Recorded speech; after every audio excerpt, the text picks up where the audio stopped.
जय गुरुदेव। प्रेम छिपाए ना छिपे, जा घट प्रगट होय। जो पाए मुख बोले नहीं, नैन देत हैं रोय।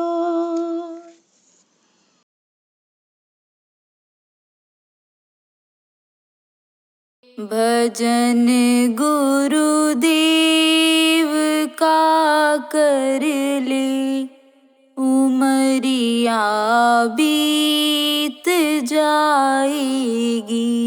भजन गुरुदेव का कर ले, उमरिया बीत जाएगी। न दुनिया साथ जाएगी, न दौलत काम आएगी। न दुनिया साथ जाएगी, न दौलत काम आएगी। लगा 84 का चक्कर, मिला मुश्किल से ये नर्तन। लगा 84 का चक्कर, मिला मुश्किल से ये नर्तन। तू भक्ति कर गुरु जी की, जो तेरे काम आएगी। तू भक्ति कर गुरु जी की, जो तेरे काम आएगी। भजन गुरुदेव का कर ले, उमरिया बीत जाएगी। भजन गुरुदेव का कर ले, उमरिया बीत जाएगी। ये बचपन खेल में बीता, तो फिर क्या हाथ आएगा। ये बचपन खेल में बीता, तो फिर क्या हाथ आएगा।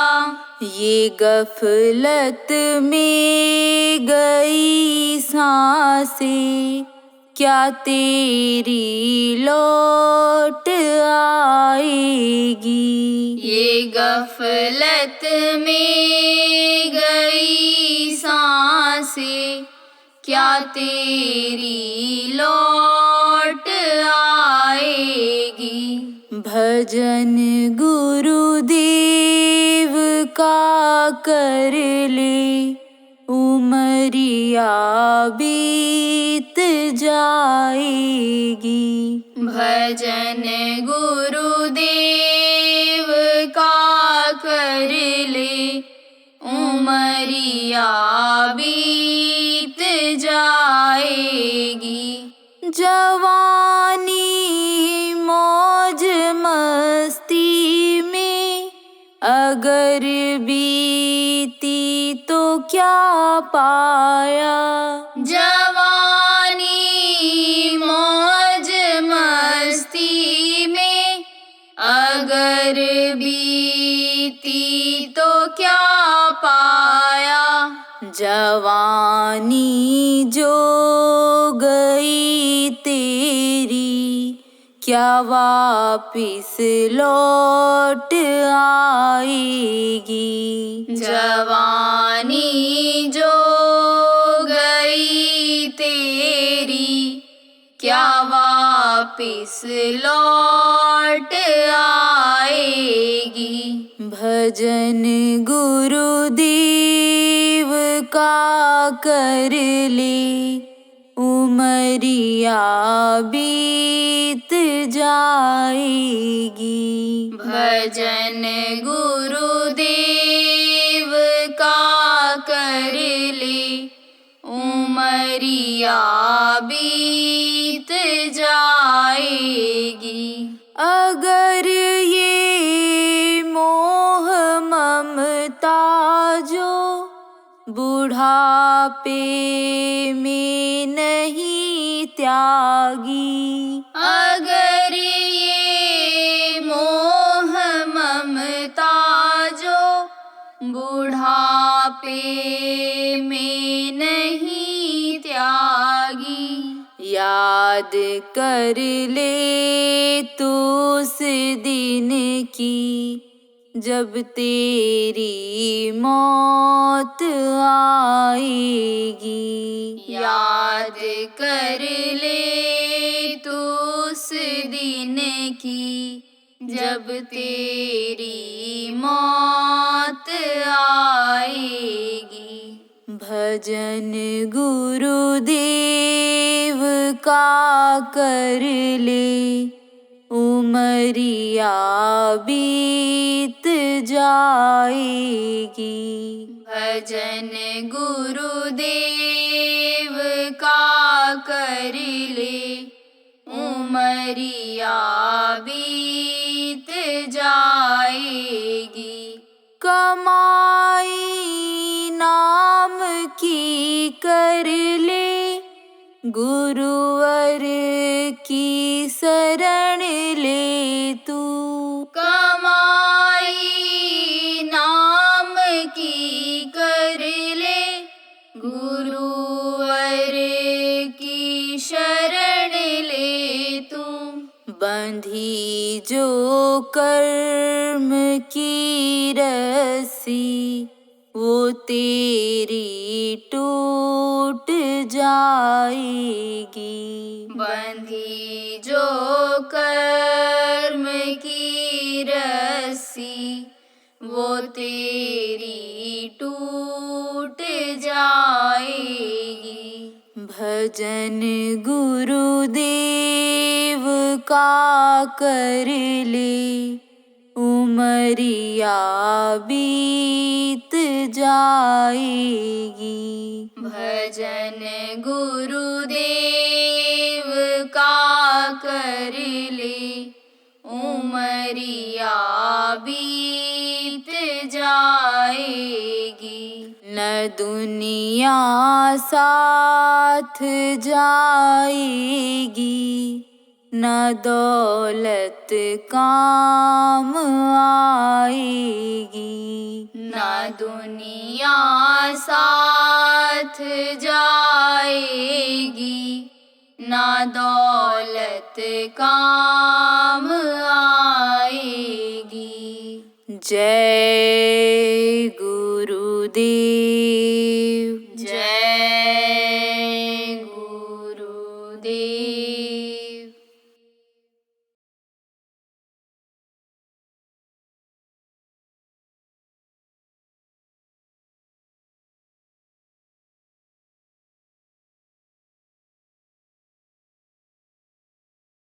देखो, धर्म की स्थापना के लिए, आप समझो धार्मिकता लाने के लिए, ये प्रथम दर्जा है, पहली सीढ़ी है। अगर दया नहीं आएगी तो दया धर्म कैसे आएगा? और दया अगर निकल गई तो समझ लो कि उसकी दया नहीं होगी किसकी? जिसके लिए गोस्वामी जी महाराज ने कहा दया धर्म तन बसई शरीरा, और ताकर रक्षा करें रघुवीरा दया धर्म, जिसके लिए अहिंसा परमो धर्म बताया। आप समझो कि बिस्मिल्लाह रहमान रहीम कहते हैं, तो रहम अगर नहीं आएगा, दया नहीं आएगी, तो कैसे समझो कि धार्मिकता रहेगी, कैसे बरकत मिलेगी, कैसे शरीर स्वस्थ रहेगा? आप ये समझो दया धर्म का मूल है। समझो कि ये प्रथम सीढ़ी है दया धर्म की। आप ये समझो कि जब से ये मांसाहार बढ़ा तब से लोगों के अंदर से दया भाव खत्म होता गया। आप देखो, जो आदमी खाता है उसी का खून बनता है, जिस चीज को खाएगा खून उसी का बनेगा। मांस का जो खून बनता है उससे दया अंदर से खत्म हो जाती है, क्योंकि खून बेमेल हो जाता है। मनुष्य का जो खून है वो शाकाहारी है, और मांस का जब खून बना तो खून बेमेल हो गया। अब जब बेमेल हो जाता है तो खून में गर्मी आ जाती है, और गर्मी आती है तो क्रोध आता है, और क्रोध पाप करवाता है। आप ये समझो क्रोध ही मरवाता कटवाता है। आप ये समझो कि जैसे कोई शाकाहारी आदमी हो और मांसाहारी आदमी हो, दोनों की आप तुलना करिए तो मांसाहारी में क्रोध ज्यादा होता है, दया भाव नहीं होता है, खून का असर होता है। कहते हैं कि खून का बड़ा असर होता है।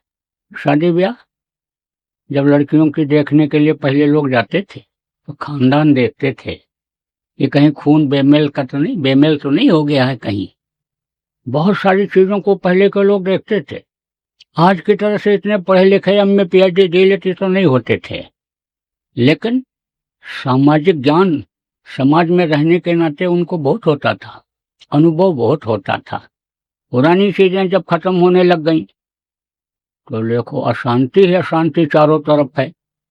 आप देखो सभी लोग परेशान हैं, चाहे खेती करने वाले किसान हों, व्यापारी हों, कर्मचारी हों, राजनेता हों, विद्यार्थी हों, मजदूर हों, सब के सब परेशान हैं इस समय पर।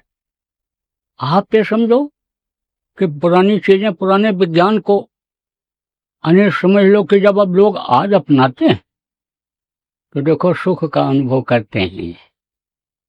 आप देख लो, आदमी की तुलना तो छोड़ो, पशु और पक्षियों की तुलना करके आपको बताते हैं कि कैसे इनके अंदर क्रोध जाता होता है, कैसे ये मांसाहारी लोग, अन्य समझ लो कि ये हिंसक हो जाते हैं।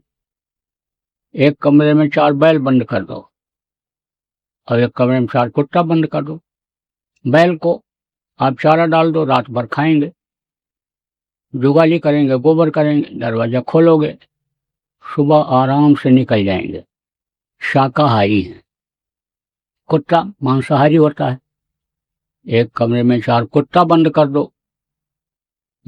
और रोटी डाल दो, और रात भर खाएंगे, लेकिन आवाज बाहर सुनाई पड़ती रहेगी।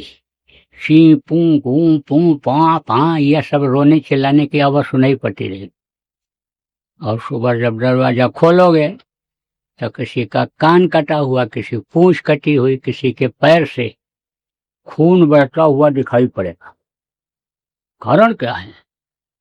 खून उबलता है, उससे क्रोध आता है तो एक दूसरे को नोचते हैं, काटते हैं। तो ये विनाश का कारण बन रहा है।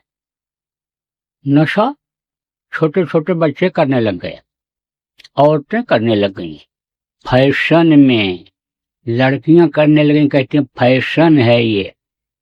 अरे ऐसा कौन सा फैशन कि जिसमें शरीर नष्ट हो जाए, जिसमें आप समझो कि धर्म नष्ट हो जाए, जिसमें मानवता खत्म हो जाए, जिसमें जनहित के बजाय अहित होने लग जाए, देश हित के बजाय अहित होने लग जाए।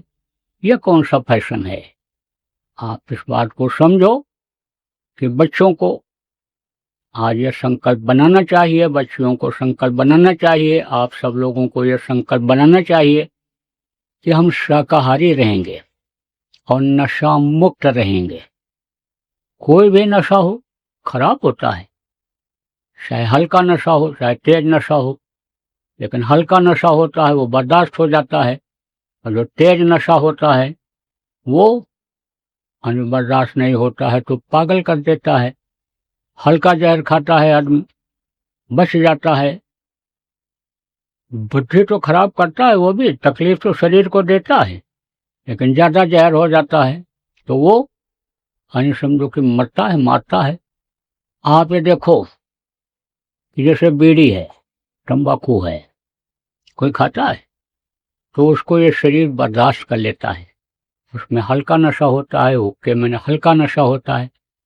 लेकिन कोई शराब पी ले, ताड़ी पी ले, अफीम खा ले तो होश में रह जाता है, और होश में जब नहीं रह जाता है तब उस गलत से गलत काम कर बैठता है, मर्यादा का उल्लंघन कर देता है, देश के खिलाफ काम करता है, समाज के खिलाफ करता है। आप ये समझो कि वही देशद्रोही, वही आतंकवादी, वही समाजद्रोही, वही माता पितृद्रोही बन जाता है। उसको तो बस इच्छा की पूर्ति का सामान मिलना चाहिए, इच्छा पूर्ति होनी चाहिए। इसलिए आप सब लोगों को आज के दिन इस बात का प्रचार भी करना है कि भाई शाकाहारी रहो, नशा मुक्त रहो। आप देखो कि जब से ये चीजें बढ़ी तब से बीमारियां बहुत बढ़ गईं। वही जो हमने बताया कि खून बेमेल हो गया, अब तालमेल जब नहीं खा रहा है तो शरीर का सिस्टम ये बिगड़ गया। आप ये समझो कुदरत ने जो चीजें बनाई उसको अगर खाया जाता तो शरीर का सिस्टम ये सही रहता, बुद्धि खराब न रहती, न होती। कोई कितना भी देखो यानी पूरे कर लेता है, कहता हम पूरे कर रहे हैं, दान दे रहे हैं, गरीबों को खिला रहे हैं, कंबल बांट रहे हैं। आप समझो कि कहता है कि हम तीर्थ कर रहे हैं, व्रत रह रहे हैं, अनुष्ठान कर रहे हैं, कहते हैं दान कर रहे हैं, आप यज्ञ कर रहे हैं। ये सब करते हुए भी और आदमी को उसका लाभ नहीं मिल पाता है। उसका कारण क्या है? कारण यही है कि जो भी पूजा उपासना होती है वो कबूल नहीं होती। रावण देखो कितना भक्त था। आप ये समझो कि कहते हैं कि सिर काट कर चढ़ाता था, यानी सिर का मतलब क्या? अहंकार। अहंकार को बिल्कुल खत्म कर देता था। ये सोच लेता था कि जो समझे प्रभुता परछाही, प्रभुता पाहिता ही मद नाही। आज हमारे धन है, बल है, शरीर में ताकत है, लेकिन कल नहीं रहेगी, उसको अहंकार नहीं आएगा। तो जब धार्मिक भावना के अंतर्गत काम करता था, जब अनुष्ठान करता था, तब यानी समझो उसकी बुद्धि सही रहती थी। लेकिन जैसे मांस खा लेता था और शराब पीता था, दूसरे की बहन बहू बेटी को गलत नजर देखने लगता था, तो क्या हुआ? सर्वनाश हुआ।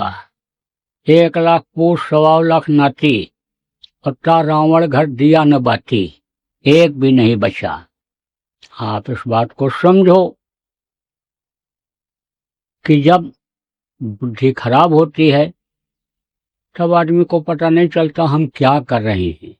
अपने समझ से अच्छा भी करता है, लेकिन लोगों के लिए और उसके लिए बुरा होता है। लोग तो कहते हैं मंदिर बनवाएंगे, मंदिर में पूजा पाठ करवाएंगे, पुजारी रख देंगे और दोनों समय भोग लगवाएंगे, और हम अपने मेहनत यानी जो कमाई करते हैं उस कमाई का उसमें लगाते रहेंगे, धर्म करते रहेंगे। लेकिन जो उसमें बैठकर पूजा करते हैं और जो पूजा करवाते हैं और जहाँ पर पूजा होता है, वो तीनों जगहें जब गंदी हो जाती हैं तब कैसे पूजा कबूल होगी? मंदिर बनवाने वाला भी मांसाहारी, पुजारी भी मांसाहारी, जहाँ पर मंदिर, जहाँ भगवान की पूजा होती है वहाँ भी पकता है, वहाँ भी ऐसे बुद्धि खराब होने वाले काम होते हैं, तो पूजा उपासना कैसे कबूल होगी? आप देखो कोई मंदिर बनवाता है, अब उस जगह पर चले जाओ, मंदिर में, मस्जिद में, गिरजाघर में या गुरुद्वारा में पूजा पाठ, इबादत ग्रंथ के पाठ करने की जगह बनवाया, लेकिन वहाँ पर आप मुर्दा मांस डाल दो, टट्टी पेशाब डाल दो, तो कोई पूजा इबादत नहीं करता है, ग्रंथ का पाठ नहीं करता है, कहते जगह गंदी हो गई। तो ये मानव मंदिर है, उस मालिक भगवान ने विशेष दया करके दिया है। अब इसको जब आप गंदा कर लोगे तो कितना भी पूजा पाठ आप करोगे, आपका कबूल नहीं होगा। दौड़ते रहो, दरख्वास्त देते रहो, तर तर करते रहो, लेकिन सुनवाई न हो तो समय निकल जाएगा, कुछ नहीं मिलेगा। तो यह मनुष्य शरीर प्रेमियों जो आपको मिला है, ये बड़े भाग से मिला है। कोटि जन्म जब भटका खाया और तब यह नर्तन दुर्लभ पाया। आपको ये नहीं पता है कि आप कहाँ के हो और यहाँ आकर कैसे फंस गए हो। आप सब लोग सतलोक के वासी हो, सतपुरुष के आप यानी बेटा हो। जितने भी जीव हो सब आप उन्हीं के हो, लेकिन उनको भी आप भूल गए और अपने को भी आप भूल गए मैं कौन हूँ, और यह भी भूल गए कि हमको ये दुनिया संसार छोड़ करके जाना है।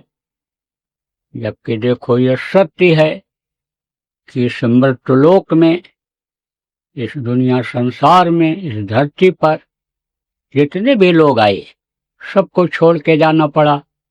यहाँ का विधान ही यही है कि जो पेड़ फलता है वो झड़ता है, जो आग जलती है वो बुझती है, और जो पैदा होता है वो मरता है। तो आज आपको इस बात को भी याद रखने की जरूरत है कि हमारा ये शरीर छूटेगा, हमको इस दुनिया संसार से एक दिन जाना पड़ेगा। इच्छा से जाना पड़े या अन्य इच्छा से जाना पड़े, नहीं अगर तरीका सीखा आने जाने का, ऊपर मुक्ति मोक्ष का तरीका अगर नहीं सीखा तो जबरदस्ती ये जीवात्मा निकाली जाएगी। ये जो परमात्मा की अंश 5 महीना 10 दिन के जब माँ के पेट में थे डाली गई, और तब से अभी ये इस शरीर के अंदर में है, इसको जबरदस्ती यमराज के दूत निकालेंगे। आप ये समझो कि उस समय पर किसी का जोर जबरदस्ती नहीं चलेगा, चाहे कोई राजा हो, महाराजा हो, सेठ साहूकार हो, पंडित मुल्ला पुजारी हो, प्रधानमंत्री राष्ट्रपति हो। आप समझो किसी का कोई जोर नहीं चलेगा। आखिरी वक्त पर देखो, आने समझो कि जब आते हैं खाली कराने के लिए तो रिश्तेदार खड़े रहते, पड़ोस के लोग खड़े रहते, लेकिन कोई मदद नहीं कर सकता है। आप देखो जो कर्म आने समझो आदमी कर रहा है, उसकी सजा जब मिलने लगती है तब उस वक्त पर किसी का जोर उस सजा से बचा नहीं सकता है। भले आप ये सोचो कि हमारे पास बहुत धन है, हमारे पास बल है, हम किसी कुर्सी पर हैं, ओहदे पर हैं, फोन कर देंगे, हमको कोई छेड़छाड़ करेगा, सामान ले जाने लगेगा तो यानी फोर्स आ जाएगी, बचत कर देगी। आप ये भले सोचो कि हम कितना भी यानी समझो कि यानी तकलीफ में आ जाएं, लेकिन बढ़िया से बढ़िया इलाज करा करके हम यानी ठीक हो जाएंगे, लेकिन ये आपका भ्रम और भूल है। लोग सोचते हैं ना कुछ नहीं होगा, बढ़िया अस्पताल में भर्ती हो जाएंगे और फिर इलाज करा लेंगे। आप देखो ऐसे ऐसे अस्पताल बने हैं कि मरीज को हेलीकॉप्टर से ऐसे उठाते हैं और अस्पतालों के छत पर ले जा करके वहीं ऐसे उतार देते हैं, और वहाँ स्ट्रेचर लिए हुए 4-6 लोग खड़े रहते हैं, लेटाया तुरंत ले गए ऐसे कमरे में जिसमें एक तरफ से मशीनें लगी रहती हैं, 4-6 डॉक्टरों का पैनल वहीं खड़ा रहता है, अपनी अपनी मशीन की तरफ सब देखते हैं कि लीवर क्या बता रहा है, किडनी क्या बता रही है, हार्ट का कितना सिस्टम सही है, लंग्स का क्या हाल है, अपने अपने डॉक्टर सब नोट करते हैं और फिर बैठ करके और फिर दवा लिखते हैं। अब 4-6 डॉक्टरों ने मिल करके दवा लिखा, क्योंकि बहुत बढ़िया अस्पताल है, जेब खाली कर देने वाला, जमीन जायदाद बेच देने वाला अस्पताल है। तो अब ऐसे केवल पर यह सब हो रहा है। अब उसमें बढ़िया से बढ़िया दवा लिखी गई, चिल्ला रहा था, नींद नहीं आ रही थी, छटपटा रहा था, दवा खिलाई गई, थोड़ी देर तक दवा ने काम किया, उसके बाद फिर चिल्लाया 1 घंटे के बाद, फिर सब डॉक्टर नर्स ये वो सब दौड़े, पैसा दौड़ा रहा है सब लोगों को, क्योंकि इसी का पैसा मिलता, तनख्वाह मिलता है उनको। अब दौड़ करके गए, कोई हाथ पकड़ा, कोई पैर पकड़ा, कोई नब्ज पकड़ा, कोई हाँ हूँ करने लग गया। क्या तकलीफ है? बोली अभी ठीक हो जाएंगे, कोई बात नहीं। अब आप ये समझो, थोड़ा सा डांडर बना। डॉक्टर आया, उसने कहा चलो ये दूसरी दवा देते हैं, दूसरा इंजेक्शन लगाते हैं। वो भी लगा दिया। बोला घबराने की जरूरत नहीं है, अभी आराम मिल जाएगा। 10 मिनट 15 मिनट आराम रहा, फिर चिल्लाया। बोले भाई अब तो दवा बाहर से मंगानी पड़ेगी, अमेरिका से। पैसे के बल पर अमेरिका से भी दवा आ गई, उसको भी खिला दिया, उससे भी नहीं आराम। बोले डॉक्टर बाहर से मंगानी पड़ेंगे विदेश से। पैसे के बल पर वो भी आ गए। उन्होंने कहा घबराने की जरूरत नहीं है, अभी मैं इंजेक्शन देता हूँ, तुरंत नींद आ जाएगी, 4 घंटे आराम से सोएंगे। और लगा करके इंजेक्शन चला गया। मैं भी थोड़ा आराम कर लूँ, थका हूँ, रात को जगता हुआ आया हूँ हवाई जहाज में बैठ करके। लगा के चला गया है। 1 घंटे के बाद फिर चिल्लाया। फिर डॉक्टर आया, दौड़ करके देखा, भाई अब कौन सी दवा दी? कहा दवा भी इसीलिए वहीं से लेकर आया, कहीं नकली दवा न मिल जाए, नकली इंजेक्शन न मिल जाए। लेकिन यह भी इंजेक्शन नहीं फायदा किया, चलो एक और लगाते हैं। उसके असर से भी 10 मिनट 15 मिनट चुप रहा। फिर चिल्लाया, अब कौन सी दवा दोगे? बताओ हमको, बहुत पैसे वाले हो, लेकिन कौन सी दवा दोगे? आपने मांस खाते समय ये नहीं सोचा कि ये किसी जानवर को तड़पा करके मारा गया है? अब क्या वो हमको नहीं तड़पाएगा? हाथ उसका पकड़ लिया, पैर पकड़ लिया, बांध दिया, दबा दिया। 2 आदमियों ने वो गला को जब काटा, किससे गुहार लगाएगा? आपको कोई अभी मारने लग जाए, 4 आदमी दौड़ेंगे बचाएंगे, उसको कौन बचाएगा? क्योंकि सब तो वही कातिल हैं जितने हैं उस घर के, किसी को रहम है? पापी पेट के लिए देखो तड़पा के मार रहे हैं उसको। अब आप इस बात को समझो कि जिसका कोई नहीं होता है उसका वो मालिक होता है, परमात्मा होता है। आप इस बात को समझो कि जिसको यानी समझ लो कि यानी वो नाराज जब होता है तब कोई नहीं बचा पाता है, और नहीं जाको राखे साइयां मार सके ना कोई। तो आप ये समझो जब बचाना चाहता है, लेकिन बचाने के लिए, समझाने के लिए किसी न किसी संत महात्मा को भेज देता है। अब उनकी बात को जब नहीं सुनते हैं, अनसुनी कर देते हैं, तब तो सजा भोगनी ही पड़ती है। तो आवाज को कहा मत सता गरीब को, वो रो देगा। अब जब सुनेगा उसका मालिक तो जड़ से खो देगा। वो भी उस वक्त मदद नहीं करता है, क्योंकि कहता है कि भाई जब बताया गया, समझाया गया, भेजा गया किसी को कि जाओ समझाओ और बताओ, और नहीं माने तो अब मुंह उधर कर लेता है, दया भाव को खत्म कर देता है, तब कर्मों की सजा मिलने लगती है। आप देखो, कहा गया मत सता गरीब को, रो देगा। कबीर साहब ने कहा जो गल काटे आपका, जो गल काटे और का, अपना राह कटाए, और साहब के दरबार में बदला कहीं न जाए। तो बदला जब वो उसके कर्म जब लेने लगते हैं तब कोई सहायक नहीं होता। और आप ये समझो कि जब समय पूरा हो जाता है, 96 करोड़ सांसों की पूंजी हर इंसान मानव को खर्च करने के लिए मिली है, और जब ये खत्म होती है तब इस शरीर को खाली करना ही पड़ता है। आप इस बात को समझो कि हर आदमी, हर इंसान को सांसों की पूंजी यानी खर्च करने के लिए ये दी गई है गिन करके। अब जो जैसा खर्चा करता है, बैठे 12, बैठने से कम खर्च होती है, चले 18, चलने से ज़्यादा खर्च होती है, सोवे से 36, उससे भी दूना खर्च हो जाती सोने से, और रति क्रिया से दूनी हो गई। कह गए कब जगदीश, अगर भोग में जीवन ज़्यादा बिताएगा तो उम्र ज़्यादा खत्म होगी और जल्दी मृत्यु होगी। यही कारण है कोई 90 साल 80 साल जिंदा रहता, कोई 40 45, कोई 18 20 साल में ही चला जाता है। तो जाना सबको पड़ता है। जब समय पूरा होता है और तरीका नहीं सीखा जीवात्मा के निकलने का, प्राणों के निकलने का, तो यमराज के दूतों को खाली कराना पड़ता है।